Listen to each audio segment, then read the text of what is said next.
See if we're able to make some sort of contact with the person they call Father Murphy, or to be honest, anybody who might be The 10th season of Ghost Hunters is coming to SyFy on Wednesday, but what will be in store for this season? Which places will the teams investigate? We're joined live via satellite by Jason and Steve from the show. Good morning to you guys.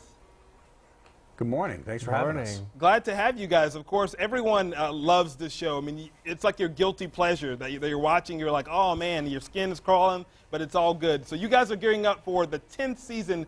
How excited are you to be a part of this with 10 seasons going into this? We're extremely excited, and we're amazed because, honestly, when we started this off in first season, we agreed to do a season figuring nobody would really want to watch a show of a cop and a plumber investigating the paranormal. But now we're 10 seasons in, we air in 140 countries, and just to see the popularity of the field and how it's really come to the forefront, it's amazing to us, and it's such a great feeling to know that we're a major part of it. What do you guys think is the equation? What is the draw to this show? Why do you think people keep watching it over and over again? I think a big reason is we keep it real. We existed prior to the show. We weren't casted for a show. Which a lot of the shows that have come and gone since are people who were casted by a casting agency. That was not what we were about. And just that we really do this. This is what we did prior to the show for 15 years. We'll do this after the show. And like I said, we just try to keep it real. And the fans have really made it a success. And the way our show is filmed and the way it's aired and the way we run our investigations, I hear all the time from fans and viewers that, I feel like I'm there with you.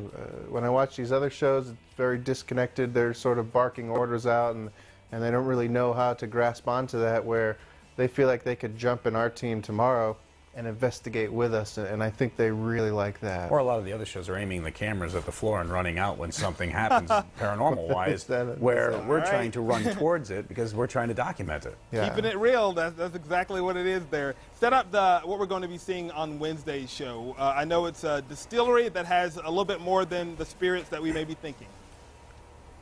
Exactly, and this Wednesday show, we start off the season at Wild Turkey Distillery in Kentucky, and it's a distillery that's been passed down from family member to family member, and a lot of them have had experiences. It's a very old location with many buildings, but a lot of them have had experiences where they believe they've dealt or seen past family members who have passed on throughout the property. And I have to be honest, we were able to document some incredible things. We were able to come to some solutions on some of the activity, but some of the things that happen there really will leave you scratching your head and trying to understand how it's possible.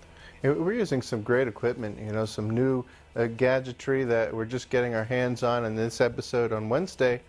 You'll see some of that, and we got some really good results with some new thermal imaging camera that we were using, and some really exciting evidence, not only this Wednesday, but throughout the season. So that's a good teaser there. I asked on Facebook last night and Instagram some viewer questions, and they wanted to post some of those for you. The first one we have is from David Owens. He wanted to know, what has been your scariest encounter? Scariest encounter I don't think has really anything to do with the paranormal. It has to do with the homeowners. Yeah. And that's because you never know who's on the other side of that door. It could be somebody who truly has a legitimate paranormal issue, but it could be somebody over-medicated, under-medicated, self-medicated, psychological issues. You got to look out for the living more than the ghosts, because the living can seriously hurt you. It's true. I mean, we've had clients come at us with crowbars and chase us out with guns, and this is after they invited us in. This is after they invited us in, so yeah. You definitely have to worry about the clients more than the ghosts. Awesome. We have about 20 seconds left, and we had another viewer question. Tom Maiola wanted to say that his employees think that their business is haunted. Is there a way to know how many spirits actually reside in the building, and how do you know that the specific message they're trying to communicate? How do you know these things? Well, honestly, it's tough to determine how many are there unless they're all going to be vocal. But you definitely want to be able to try to set up equipment. It could take, we've had cases that have gone on for months, years, and so forth, trying to figure out what's truly going on in a location. So it's a long process. They could take a long period of time. Awesome. Thank you guys so much for joining us this morning. Again, Ghost Hunters, the new season premieres this Wednesday, 9 p.m. on SyFy.